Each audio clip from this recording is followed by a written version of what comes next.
আসসালামু আলাইকুম everyone, welcome to mission DMC with Sabiha. আজকে আমি আপনাদের সাথে আছি সাবিহা ইসলাম।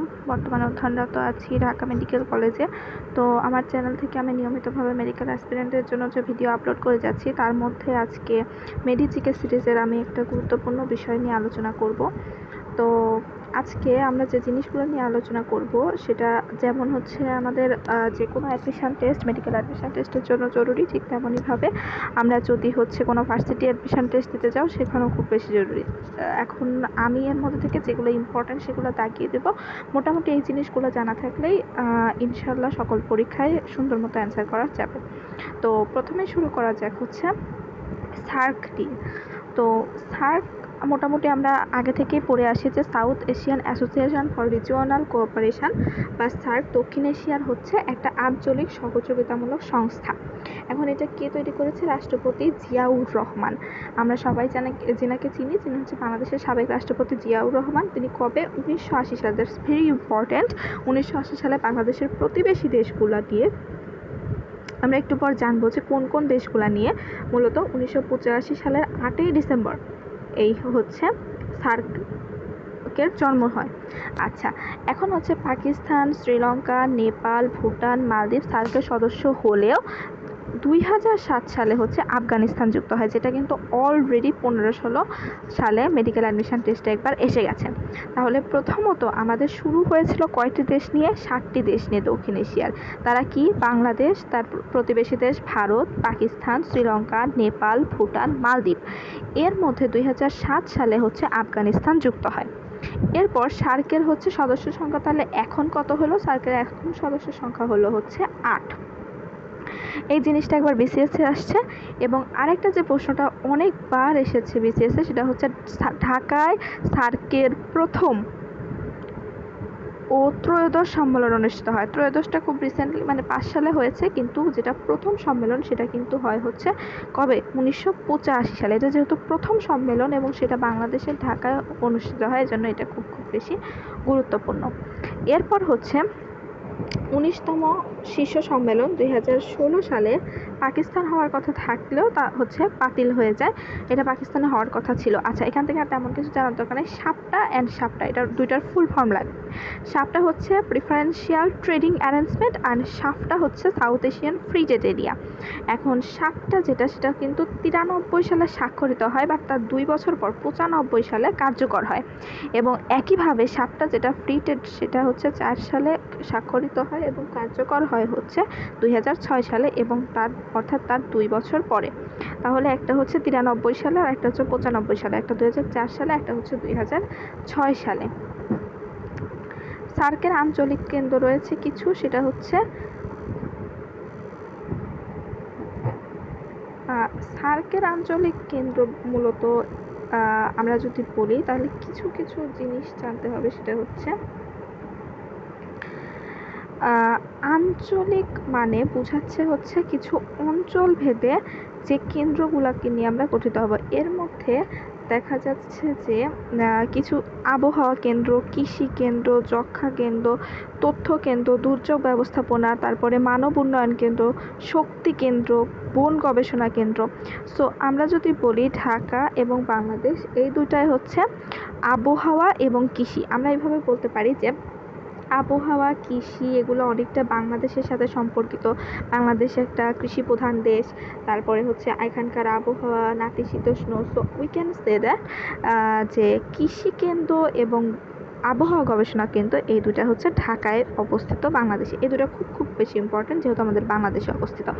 এরপর যেটা, সেটা হচ্ছে কাঠমান্ডুর নেপালে, সেটা হচ্ছে একটা যক্ষ্মা কেন্দ্র। এই যক্ষ্মাটা আমি ইম্পর্টেন্ট বলবো মেডিকেল অ্যাডমিশন টেস্টে, কারণ এটা মেডিকেলের সাথে রিলেটেড। যে যক্ষ্মা ও এইচআইভি কেন্দ্র হচ্ছে কাঠমান্ডু নেপালে, এবং সার্কের তথ্য কেন্দ্র হচ্ছে কাঠমান্ডু নেপালে। এবার হচ্ছে সার্ক দুর্যোগ ব্যবস্থা কেন্দ্র যেটা, সেটা হচ্ছে গুজরাট, অর্থাৎ ভারতে। ভারতে গুজরাটে সার্কের দুর্যোগ ব্যবস্থাপনা। এবং তারপরে হচ্ছে পাকিস্তানে দুইটা আছে, একটা হচ্ছে মানব উন্নয়ন আর একটা হচ্ছে শক্তি। মানব উন্নয়ন, শক্তি। আর আরেকটা হচ্ছে যেটা বন, বোঝা যাবে যে ভুটানের অনেক হচ্ছে কার্বন ফ্রি একটাই দেশ কিন্তু ভুটান। সো ওখানে বন জঙ্গল বেশি থাকবে। সো সার্ক বন গবেষণা কেন্দ্র আমরা কোথায় পাবো? ভুটানে পাবো। এবং শ্রীলঙ্কা অনেকটা সাংস্কৃতিক প্রবণ, এইভাবে আমরা মনে রাখতে পারি যে সাংস্কৃতিক কেন্দ্র পাবো আমরা শ্রীলঙ্কায়। তাহলে দেখো হয়ে গেল যে কৃষি আর আবহাওয়া হচ্ছে ঢাকা, দুর্যোগ হচ্ছে ভারতের গুজরাটে, HIV যক্ষা এটা হবে কাঠমান্ডু নেপাল, এগুলোর তথ্য আমাদের জানতে হবে কাঠমান্ডু নেপাল। আর হচ্ছে সার্ক শক্তি কেন্দ্র সেটা হচ্ছে ইসলামাবাদ পাকিস্তান। তো আমি হচ্ছে আমার মেডিজিকে শেষে আমি অনেক বই ফলো করি, কিন্তু তার মধ্যে আমি আজকে যেটা ফলো করছি এটার জন্য মূলত এটা আমি হচ্ছে উন্মেষের একটা বইকে ফলো করছি। তো আমি বিভিন্ন সময় বিভিন্ন বইকে ফলো করি এবং সেটা উল্লেখ করে দিই আমি কোনটা কোন বই থেকে পড়াচ্ছি। আমার কাছে উন্মেষের এই বইটা হচ্ছে অনেক রিসোর্সফুল মনে হয়েছে, তথ্যগুলো অনেক ভালোভাবে দেওয়া আছে। তো আমি এটা উন্মেষকেই ফলো করছি আর কি। ওকে, সো এখন আসো সার্কের পরে যেটা আমাদের জানতে হবে সেটা হচ্ছে আসিয়ান। ওকে, আসিয়ান আসিয়ান থেকে খুব বেশি প্রশ্ন হয় না বা দেখা যায় না প্রশ্ন মূলত হইতে, কিন্তু আমাদের তারপরেও জানতে হবে যে আসিয়ানের থেকে কোন জিনিসটা আমরা জানবো। দেখো যে আসিয়ানের ফুল ফর্ম কি, এটা তো জানতে হবে, association of south east Asian Nations. এরপর হচ্ছে আমরা বলবো যে আসিয়ানের বর্তমান সদস্য সংখ্যা হচ্ছে 10। তার মানে আমরা সার্কে পড়ে আসলাম 8, আসিয়ান হচ্ছে 10। এখন এর মধ্যে আমরা হচ্ছে Malaysia, Thailand, Vietnam, Philippine, Indonesia, Laos, Myanmar, Brunei, Cambodia, Singapore, অনেকটা আমাদের আশেপাশের দেশগুলা কিন্তু। তো দেখো যে BCS বা DU-তে অনেকবার কিন্তু এখান থেকে কোশ্চেন এসেছে কোন দেশগুলা হচ্ছে, যেহেতু 10টা মাত্র দেশ তো কোশ্চেন আসবে স্বাভাবিক। এশিয়ানের অন্তর্ভুক্ত আমরা বলবো মালয়েশিয়া, থাইল্যান্ড, ভিয়েতনাম, ফিলিপাইন। এই নামগুলো কিন্তু অনেকটাই একটার সাথে হচ্ছে related. Thailand, Vietnam, Philippine, Indonesia, Myanmar, Brunei, Cambodia, Singapore. Indonesia, Myanmar, Brunei, Cambodia and Singapore. এরপর আসো যে হচ্ছে আসিয়ান প্রতিষ্ঠিত হয় কবে, এত বেশি দরকার নাই, সদর দপ্তরটা লাগবে যে ইন্দোনেশিয়ায় অবস্থিত। আর বর্তমান মহাসচিব এটা তো চেঞ্জ হয়। সর্বশেষ সদস্য দেশ হয়েছে হলো কম্বোডিয়া। কম্বোডিয়াকে দিয়েই 10টা দেশ হচ্ছে পূর্ণ হয়েছে এবং এর পর্যবেক্ষক দেশ হিসেবে রাখা হয়েছে তিমুর লিস্টে আর পাপুয়া নিউগিনিকে। ওকে, আর আমরা অর্থাৎ বাংলাদেশ, ভারত এবং চীন, এরা 3টা দেশ হচ্ছে আসিয়ানের সদস্যপদ হওয়ার জন্য বা সদস্যপদ চাইছে। এখনো কিন্তু এরা সদস্যপদ না, তো বাংলাদেশ কিন্তু আসিয়ানের কোনো সদস্য দেশ না, এটা মনে রাখতে হবে। ওকে, আচ্ছা, এরপর হচ্ছে প্রতিযোগিতামূলক অর্থনীতির দিক থেকে আসিয়ানের শীর্ষ দেশ হচ্ছে সিঙ্গাপুর অবশ্যই। আর আসিয়ান দিবসটা যেহেতু 8ই আগস্ট 1967 সালে, 8ই আগস্ট হচ্ছে আসিয়ান দিবস, খুব বেশি গুরুত্বপূর্ণ না। তো আমাদের হচ্ছে এরপর যেটা জানতে হবে আসিয়ানের সাথে হচ্ছে আফটা, ARF, এশিয়ান, এগুলা কিছু কিছু জিনিস আছে যেটা খুব বেশি গুরুত্বপূর্ণ না, এটা না পড়লেও হবে। আমাদের এখান থেকে আমি তাহলে গুরুত্ব দিলাম কোন জিনিসটাতে, যে আসিয়ানের ফুল ফর্ম কি, আসিয়ানের ফুল ফর্ম হচ্ছে association of south east Asian nation. আচ্ছা, কয়টা দেশ আছে? 10টা দেশ। কী কী দেশ? Malaysia, Thailand, Vietnam, Philippine, Indonesia, Laos, Myanmar, Brunei, Cambodia, Singapore. এর মধ্যে সবচেয়ে বেশি হচ্ছে সিঙ্গাপুরকে আমরা বলবো যে অর্থনীতির দিক থেকে সবচেয়ে শীর্ষ দেশ। বাংলাদেশ, ভারত আর চীন হইতে যাচ্ছে। পর্যবেক্ষক হচ্ছে তিমুর লেস্তে এবং পাপুয়া নিউগিনি। আসিয়ানের সদর দপ্তর হচ্ছে ইন্দোনেশিয়ায়। 8ই আগস্ট প্রতিষ্ঠিত হয়, এই জন্য আসিয়ানকে আমরা 8ই আগস্ট হচ্ছে আসিয়ান দিবস হিসেবে পালন করি। এর থেকে খুব বেশি জানা আর প্রয়োজন না। ওকে, সো আমরা যেটুকু জানলাম এইটুকু মনে রাখার চেষ্টা করতে হবে। এরপর আসো যে হচ্ছে বিমস্টেক। আচ্ছা, বিমস্টেক আমরা পড়তে যদি যাই, আমাদের কিছু জিনিস বিমস্টেকের থেকে লাগবে, যেটা হচ্ছে খুব বেশি গুরুত্বপূর্ণ না, এজন্য আমি বিমস্টেকের জন্য একটা স্লাইড আমার কাছে মনে হয়েছে যে রাখলেই মাচ মোর এনাফ, সেটা হচ্ছে এই স্লাইডটা। এখানে বিমস্টেক দেখো বলা আছে যে বিমস্টেকের 15 বে of Bengal initiative for multi sectoral technical and economic cooperation, এইটা জানতে হবে। এখন এটা হচ্ছে ইন্ডিয়া, শ্রীলঙ্কা, থাইল্যান্ড ইকোনমিক অর্থাৎ বিমস্টেক ছিল আগে, পরে মিয়ানমার যখন সদস্যপদ লাভ করেছে তখন এটা হচ্ছে বিমস্টেক, অর্থাৎ সবগুলা দেশের প্রথম যে লেটারটা, নামের প্রথম লেটারটা সেটা দিয়ে মূলত এটি হয়েছে। তার মানে বিতে আমরা কি বুঝবো? বিতে আমরা বুঝবো বাংলাদেশ, এরপর হচ্ছে আইতে ইন্ডিয়া, এমতে কি? এমতে হচ্ছে আসলে এখানে মিয়ানমার পরবর্তীতে আসলো, যেটা এসতে হচ্ছে শ্রীলঙ্কা, টিতে থাইল্যান্ড, অ্যান্ড এটা হচ্ছে ইকোনমিক কর্পোরেশন হচ্ছে ইসি। ওকে, বিমস্টেক। আচ্ছা, এখন দেখো যে এটা কিন্তু একটা কি ধরনের সংস্থা বলো তো? অর্থনৈতিক সংস্থা এবং পারস্পরিক অর্থনৈতিক, আমরা যে বঙ্গোপসাগরের আশেপাশে যে উপকূলবর্তী দেশগুলো আছে সেই দেশগুলোর অর্থনীতিতে অবদানের জন্য মূলত এই হচ্ছে বিমস্টেকটা কাজ করে। এখন যেহেতু বাংলাদেশ বিমস্টেকের সদস্য, তাই বিমস্টেক সকলকে জানাটা অনেক অনেক বেশি গুরুত্বপূর্ণ।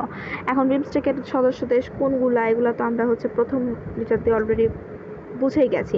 এখন এর মধ্যে দুইটা কিন্তু আমাদের ছিল না, প্রথম অক্ষর দিয়ে আমরা মিলাইতে পারছিলাম না। এই দুইটা কি জানো? এই দুটো হচ্ছে ভুটান আর নেপাল। তাহলে আমরা বিমস্টেককে কখনোই ভুলবো না, ঠিক আছে? বিমস্টেক ভুলো না। এরপর আসো, বিমস্টেকের আপাতত সদস্য দেশগুলো জানলেই খুব বেশি গুরুত্বপূর্ণ। এবং আরেকটা যেটা আমি বলবো যে এখানের জন্য লাগবে, সেটা হচ্ছে বিমস্টেক।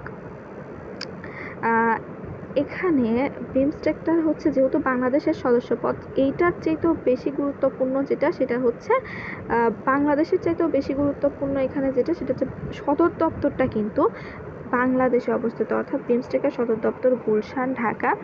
আর বর্তমান মহাসচিব লাগবে না, কারণ এটা পরিবর্তনশীল। সদস্য দেশ হচ্ছে 7টা। তাহলে এখানে বিমস্টেকের সদস্য দেশ আমরা করলাম 7টা, যেটা কিন্তু আমরা সদস্য দেশ অলরেডি পড়ে আসছি যে কোনগুলা। ওকে, এইটা দিয়ে তাদের আলাদা করে মুখস্থ করার আর কিছু নাই। আর বিমস্টেকের সর্বশেষ সম্মেলনটা অনুষ্ঠিত হয় হচ্ছে 2025 সালে। এটাও আমাদের ভ্যারিয়েবল, মানে চেঞ্জ হতে পারে। তো আমাদের যে জিনিসটা জানতে হবে যে বিমস্টেকের সদর দপ্তর কিন্তু আমাদের ঢাকাতে অবস্থিত। এবং ঢাকার কোথায় অবস্থিত? ঢাকার গুলশানে অবস্থিত। বিমস্টেকের সদর দপ্তরগুলো কোনগুলো, এটা কি ধরনের একটা সংস্থা, এবং এতে প্রতিষ্ঠায় সহযোগী করেছে হচ্ছে এশিয়ান ডেভেলপমেন্ট ব্যাংক। এই কয়টা তথ্য যদি আমরা খুব ভালো করে মনে রাখতে পারি, that's more than enough for BIMSTEC. Okay, আচ্ছা, এরপর আসো যে বিমস্টেক পড়া যদি আমাদের হয়, আমাদের আরও কিছু সংস্থা সম্পর্কে জানতে হবে। মোটামুটি আমরা ইম্পর্টেন্টগুলো সব পড়ে ফেলেছি। এখন সিরডাপ আছে, সিরডাপটাও ইম্পর্টেন্ট। এটা কেন ইম্পর্টেন্ট সেটাও বলি। বিমস্টেকের মতোই ইম্পর্টেন্সটা, বিমস্টেকের মতোই। সিরডাপের ফুল ফর্ম হচ্ছে centre on integrated rural development for Asia and the. এখন দেখো যে সিরডাপের উদ্যোক্তা কিন্তু ফাও, অর্থাৎ ওখানে ছিল এশিয়ান ডেভেলপমেন্ট ব্যাংক, আর এটা হচ্ছে সিরডাপেরটা কি? ফাও, অর্থাৎ ফুড অ্যান্ড এগ্রিকালচারাল অর্গানাইজেশন। আচ্ছা, এখন হচ্ছে সিরডাপের সদর দপ্তর ওই বিমস্টেকের সদর দপ্তরের ডাবলের চেয়ে এক বেশি, অর্থাৎ 15টি দেশ নিয়ে গঠিত। এখন 15টা দেশকে আমরা মুখস্থ করব না, কখনোই না। আমাদের এইটুকু জানলেই হবে। প্রতিষ্ঠা হয় কবে এটা জানতে হবে। বিমস্টেকের এটা হচ্ছে সিরডাপের জন্য গুরুত্বপূর্ণ 1979 সালে। এবং এই যে বিমস্টেকের মতো সিরডাপের সদর দপ্তর কিন্তু কোথায় অবস্থিত? চামেলি হাউস, ঢাকার চামেলি হাউস। আর আমরা হচ্ছে বিমস্টেক কী করে আসলাম? ঢাকার গুলশানে। আচ্ছা, এরপর সর্বশেষ দেশ হিসেবে সদস্য লাভ করেছে হচ্ছে ফিজি 2010 সালে। এখান থেকে খুব বেশি তথ্য জানতে হবে না, সিরডাপটা জাস্ট জানলেই হবে। CIRDAP is more than enough for your exam, যে এটা কি ধরনের সংস্থা, কোথায় এর সদর দপ্তর। আমি বেশি ফোকাস করছি হচ্ছে সদর দপ্তরের উপর। তো সদর দপ্তরটা আমাদের জানতেই হবে, ঠিক আছে? এটা ছাড়া কোনো উপায় নেই, কারণ এটা ঢাকায় অবস্থিত। অন্য কোথাও অবস্থিত হলে আমি হয়তো তেমন ইম্পর্টেন্স দিতাম না। আচ্ছা, এরপর আসো অস্ট্রেলিয়ার তৎকালীন প্রধানমন্ত্রী বব হক, এটা দরকার নাই। অ্যাপেকের সদর দপ্তর হচ্ছে সিঙ্গাপুর সিটিতে। অ্যাপেকটা কি? প্যাসিফিক ইকোনমিক, ঠিক আছে? এটা হচ্ছে এশিয়া প্যাসিফিক ইকোনমিক। এগুলো আমরা যা পড়তেছি সব কিন্তু এশিয়ার সাথে সম্পর্কিত। আমরা দেখেই বুঝতে পারছি যে সদস্য দেশগুলো সব কিন্তু এশিয়া মহাদেশের মাঝখানে যে সদস্য দেশ সেগুলা, ঠিক আছে? অ্যাপেকের শীর্ষ সম্মেলন কবে হয়, 35তম কবে হয়, লাস্ট কবে হয়, এগুলো রিসেন্ট চেঞ্জ হইতে পারে। আমাদের যেটা জানা থাকা লাগবে সেটা হচ্ছে প্রতিষ্ঠিত কোথায় হয়। অ্যাপেকটা হয় হচ্ছে অস্ট্রেলিয়ায়। ওকে, আর অ্যাপেকের সদর দপ্তর সিঙ্গাপুর সিটি বা সিঙ্গাপুর। প্রশান্ত মহাসাগরের তীরবর্তী যে দেশগুলো সেগুলোকে নিয়ে মূলত এশিয়া প্যাসিফিক, অর্থাৎ প্রশান্ত মহাসাগরের তীরগুলো দিয়ে যে দেশগুলো সেগুলো নিয়ে মূলত হচ্ছে অ্যাপেক গঠিত হয়। এরপর আসো আরও কিছু ইম্পর্ট্যান্ট জিনিস সম্পর্কে তোমাদের জানাই। এখান থেকে অ্যাপেক পড়লাম, সিডাপ পড়লাম, বিমস্টেক পড়লাম, সার্ক পড়লাম। এখন আর একটা জিনিস আছে, কিন্তু সেটা খুব বেশি গুরুত্বপূর্ণ না, তাও আমি একবার জাস্ট এটা একটু রিভিউর জন্য সামনের স্লাইডে রাখছি, যে একটু দেখাই দিব, ঠিক আছে। এএসইউ এটা হচ্ছে এশিয়ান ক্লিয়ারিং ইউনিয়ন, এটার সদর দপ্তর ইরানের তেহরান। এখন যেহেতু একটা আলোচিত দেশ, অবশ্যই ইম্পর্টেন্ট। এশিয়ান ক্লিয়ারিং ইউনিয়ন, এরা হচ্ছে এশিয়া দেশের কেন্দ্রীয় ব্যাংকগুলা যে আছে, এই ব্যাংকগুলা নিয়ে সমন্বয়ে গড়ে উঠেছে। আচ্ছা, সদস্য সংখ্যা ছিল 6টা, বর্তমান সদস্য সংখ্যা হচ্ছে 9টা। আগে ছিল 6টা, এখন 9টা। এর মধ্যে কিন্তু বাংলাদেশ আছে, so it is very important. Bangladesh, Bhutan, Bharat, Iran, মালদ্বীপ, নেপাল, পাকিস্তান, শ্রীলঙ্কা। অর্থাৎ আমরা এইভাবে পড়বো যে বাংলাদেশ, ভারত, ভুটান, মালদ্বীপ, মিয়ানমার, নেপাল, পাকিস্তান, শ্রীলঙ্কা এবং তার সাথে যুক্ত হবে ইরান, যেহেতু ইরানটা হচ্ছে মধ্যপ্রাচ্যের মধ্যে চলে গেছে। সো এই ইরানের তেহরানই হবে হচ্ছে এই এসিইউ বা এশিয়ান ক্লিয়ারিং ইউনিয়নটার হচ্ছে কি সদর দপ্তর। এবার আসো BCIM, Bangladesh, China, India, Myanmar forum for regional cooperation, ওর নাম হচ্ছে Bangladesh, China, India, Myanmar economic corridor. এর ধারণা হচ্ছে বাংলাদেশের অর্থনীতির অধ্যাপক দিয়েছেন, তিনি হচ্ছেন মানে এটা খুব বেশি গুরুত্বপূর্ণ না, রেহমান সুবাহান। তবে আমাদের যেটা জানতে হবে যে হচ্ছে BCIM, এটার ফুল ফর্ম কি? এটা হচ্ছে Bangladesh, China, India, Myanmar forum for regional cooperation. অর্থাৎ আমাদের যে হচ্ছে রিজিয়নটা বা আঞ্চলিক যে সংস্থাগুলো, সেই সংস্থাগুলোর মিলে যে একটা সহযোগী সংস্থা গড়ে উঠেছে, সেটাই হচ্ছে BCIM। এটার সাথেও বাংলাদেশ থাকা, এটা খুব বেশি গুরুত্বপূর্ণ। আর একটা আছে সিয়াকো। সিয়াকোটা আমি অনেক জায়গায় অনেক পরীক্ষা আসতে দেখেছি, যেটা south east Asian cooperation foundation. এটা হচ্ছে 2019 সালে খুব রিসেন্টলি হয়েছে এবং উদ্যোগটা ছিল বাংলাদেশ। এটা মূলত হচ্ছে মুসলিম দেশসমূহের, আমাদের দক্ষিণের কিন্তু দক্ষিণ পূর্ব এশিয়ার যে মুসলিম দেশগুলো রয়েছে, মালদ্বীপ, ব্রুনাই, মালয়েশিয়া, ইন্দোনেশিয়া, ফার্স্টে আছে, ঠিক আছে। বাংলাদেশ, মালয়েশিয়া, ইন্দোনেশিয়া, মালদ্বীপ, ব্রুনাই, এই 5টা দেশ নিয়ে হচ্ছে এই সিয়াকো গঠিত হয়েছে, south east Asian cooperation foundation হলো এটা কিন্তু একটা হচ্ছে ধর্মীয় দিক থেকেই গড়ে তোলা হয়েছে, এবং যেহেতু ধর্মীয় দিক থেকে অবশ্যই ইসলামের সাথে রিলেটেড, যেটা হচ্ছে OIC বা অর্গানাইজেশন অফ ইসলামিক কাউন্সিল এবং IDB, এই দুটা ইসলামিক ডেভেলপমেন্ট ব্যাংক এরা প্রতিষ্ঠা করবে। সো ওভারঅল বলা যায় হচ্ছে BCIM এটা খুব বেশি গুরুত্বপূর্ণ না। তারপরে হচ্ছে এসইউটা তেমন গুরুত্বপূর্ণ না, বা স্যারকে আমি যে জিনিসগুলো দেখাই দিয়েছি, কে প্রতিষ্ঠা করেছেন, কবে প্রতিষ্ঠা করেছেন, কবে স্বাক্ষরিত হয়েছে, কবে হচ্ছে সাপটা কবে স্বাক্ষরিত হয়েছে, কার্যকর হয়েছে, সাপটা কবে স্বাক্ষরিত হয়েছে, গবেষণা কেন্দ্র, তারপরে কৃষি গবেষণা, আবহাওয়া গবেষণা, যক্ষ্মা তথ্য কেন্দ্র কোনটা কোথায় অবস্থিত, আমি কিন্তু একদম মুখস্থ করে দেওয়ার চেষ্টা করেছি। আসিয়ান হচ্ছে 10টা দেশ নিয়ে গঠিত, সদর দপ্তর কোথায় অবস্থিত, তারপরে এর হচ্ছে পর্যবেক্ষক দেশ কোনটা, এর সর্বোচ্চ শীর্ষ দেশ হচ্ছে সিঙ্গাপুর। দেন হচ্ছে 67 সালে প্রতিষ্ঠিত হয় 8ই আগস্ট আসিয়ান দিবস হিসেবে পালন করা হয় অ্যান্ড দেন যেটা হচ্ছে সিডড্যাপ অ্যান্ড অ্যাপেক্স। সিডড্যাপের পূর্ণরূপ হচ্ছে centre on integrated rural development for Asian and Pacific. সিডড্যাপের সদর দপ্তর হচ্ছে 15টি দেশ নিয়ে গঠিত একটি সংস্থা, এটা হচ্ছে FAO। এটা প্রতিষ্ঠা করেছে Sri Lanka, Pakistan, Iran, Afghanistan. So it is very important for both medical admission test and হচ্ছে BCS exam. So that's all. এরপর হচ্ছে আরও একটা নতুন ভিডিও নিয়ে হাজির হব। সে পর্যন্ত সকলে ভালো থাকবেন, সুস্থ থাকবেন। সকলে অসংখ্য ধন্যবাদ। আসসালামু আলাইকুম।